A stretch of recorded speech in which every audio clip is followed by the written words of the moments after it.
Hello, friends. My name is Deacon Tim Donahue. I'm the permanent deacon at Holy Name Parish in West Roxbury. I'm coming to you today on the fifth Sunday of Ordinary Time. In just 2 weeks and a half, we'll be celebrating Ash Wednesday, and we begin Lent. Today, it's like St. Matthew and Isaiah are calling out to us, reminding us that Lent is coming, but in asking us to follow the messages that Jesus and Isaiah are trying to pass on to us. Isaiah is calling out to us again, calling out to the Israelites again, calling on them to work for justice, to follow the call of the Lord, to lend a hand to help the poor and the disadvantaged. This reading today comes from the 58th chapter of Isaiah. And as we know, Isaiah wrote and preached to the Israelites before the tragic fall of Jerusalem, warning them to look for justice, to find justice for everyone. The Babylonians conquered the Israelites. They destroyed the temple. The Israelites went into exile. They came back from exile. The temple was rebuilt. And now Isaiah is saying, look, this could happen again if we don't reform our ways. Share your bread with the hungry. Shelter the oppressed and the homeless. Clothe the naked when you see them, and do not turn your back on your own. In our gospel today, Matthew invites us to the same task with a little different approach. Matthew quotes Jesus as telling us that we are the salt of the earth, a very, very important part of the earth, and we are the light to the world, the light of the world. We are his light, Jesus' light in us, and we're to share that with the world. So as we listen to these words of Scripture, we hear Jesus telling us to be his presence to others, to act on his call to reach out to others. It's something that Matthew wrote about, Isaiah wrote about, and humanity's still trying to figure out how to do better. This past week I was in Washington, D.C. at a meeting.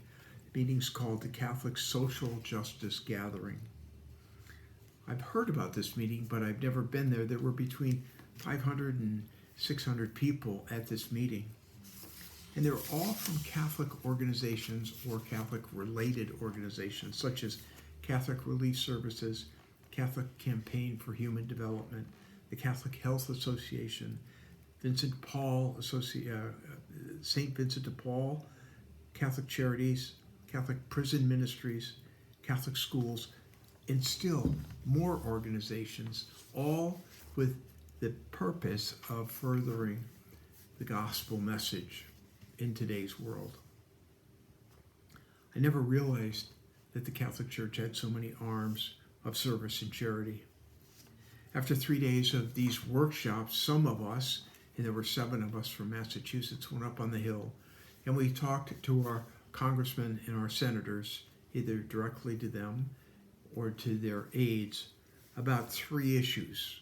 One was the Afghan Adjustment Act, asking them to bring that back to the floor and get that passed, because the Afghanis, like the ones from our parish, were brought here on a status they called probation, and that status doesn't give them any clear path to citizenship. We also talked about the Farm Bill. That appropriation, I think, is done every 5 years, and this is the year it gets reauthorized. Part of the Farm Bill has to do with international humanitarian aid, and we wanted to make sure that the Congress and the senators knew we were concerned about that international humanitarian aid. That aid makes up a large part of the budget for the work of Catholic Relief Services. And finally, we wanted to ask that they consider the child tax credit and reconsider making it reimbursable as it had been during COVID.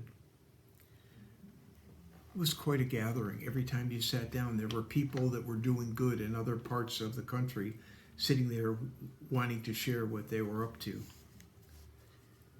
I want to share a thought that I had, a special moment for me during the meeting.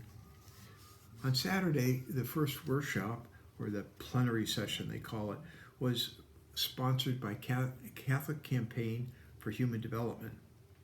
And the title was Nurturing Tomorrow's Hope and Building Peace by Healing Today's Pain. The Catholic Campaign for Human Development has been around for quite a while and provides grants to community organizations that work to break the cycle of poverty. These organizations, by the stipulation in the grant, need to be at least half run by the poor, for the poor, to lift the poor out of poverty. There's a collection for CCHD on June 18th this year. I'm the new Archdiocesan Director for CCHD in Boston, and I'd love to talk to you about the work that they do. In Boston this year, we've given grants to 7 organizations, including two local organizations, GBIO, the Greater Boston Interfaith Organization, and the Boston Neighborhood Community Land Trust. The moment I want to share happened during the presentation by our Bishop Gustavo Garcia Siller. The bishop was talking about the relationship between the diocese and a community organization called COPS Metro. COPS stands for Community Organized for Public Service, and Metro is the Metro Alliance. It's a community leader coalition of local groups including congregations, schools, nonprofits, and unions. The organization is 50 years old, and the bishop and leaders from that group were talking about how they work together in the Archdiocese of San Antonio to help better serve the poor and the people who need help. The bishop's conversation, brought the words of Isaiah and Matthew into brilliant clarity for me. He said that on May 24th last year, he was interrupted in the middle of a meeting and learned about the initial reports about a school shooting in Uvalde, Texas. He was shocked, sad, stunned, but he immediately knew what he was called to do. He immediately got up, he went to his car, and he drove to Uvalde, Texas. It took him around 2 hours. When he got there, he realized that he had no idea what he was supposed to do or what he was supposed to say, but he did know he was supposed to be there. He was present to the empty faces, the disbelief, the chaos, the grief, and yet the quiet. The local Sacred Heart Church there was the center of support and comfort for these people in the town. Bishop Gustavo went home that night, came back the next day, and the next. One day, Bishop Gustavo went to the house of Irma and Joe Garcia. Irma had died during the attack, and Joe had died of a heart attack, a broken heart, a few days later. They left behind 4 children. This was a family gathering. There were about 40 people in the small house, and the bishop asked to see the children between ages 13 and 23. When he sat down with the kids, he asked if they had talked to each other a little bit about what had happened to them. They said they hadn't. And the bishop started asking a little bit about each one, asking them to tell him about what they liked and who they were. That conversation started to grow, and for 90 minutes they talked. The bishop had to go to church and say the Mass, so with 10 minutes before Mass he got up and invited the folks to come, the kids to come, and they said no. They were hurt and angry, sad. But they must have thought about it, because as Mass started, the bishop could see them coming in the side doors. Every day, Bishop Gustavo came back to town without a plan, without any agenda except to be present in this sea of sadness. The compassion and the love that the bishop expressed in his talk was very, very powerful. It moved me to tears. At one point, the bishop started to sing, "Were you there when they crucified my Lord?" The whole group of us, 500 at least, started to sing with him. It was very moving. After the session, I saw the bishop come by. He was 2 tables away on his way somewhere, and I got up and I said, I just wanted to thank him. And I got up and I said, "Thank you." And he took my hand and held it. And I had no more words. I had tears welling up in my eyes, but I just could not speak. And he hugged me. He gave me a hug, but he did more than that. He took his hand and put it behind my head and put my face next to his face. He just hugged, and it wasn't just quick. It lasted for minutes. It was a period of very special grace for me.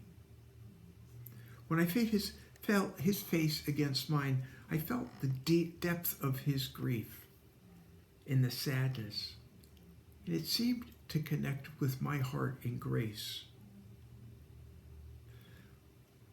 But I connected with my own grief. The depth of grief that I felt over 10 years ago when one of my children walked near the valley of death and survived a suicide bomb attack. My grief touched his grief, who had touched the Uvalde grief. I found that just enormously powerful.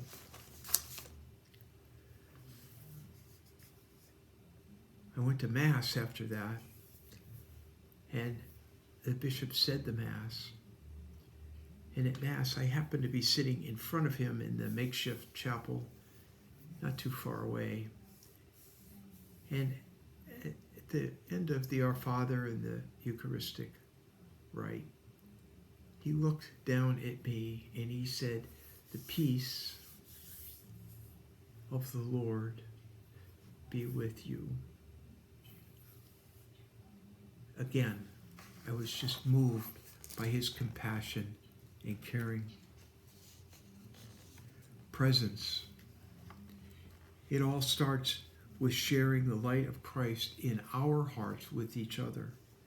Sometimes, even if we're not asked or called to be there, we know in our hearts what he's calling us to do.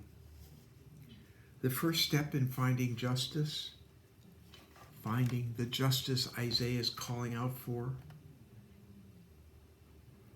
the first step in being the light of Christ is not just to have it, but to share it. So, in following the words of Isaiah and Matthew, and now the words of Bishop Gustavo, the message today from these readings is to go and be Christ's presence to each other.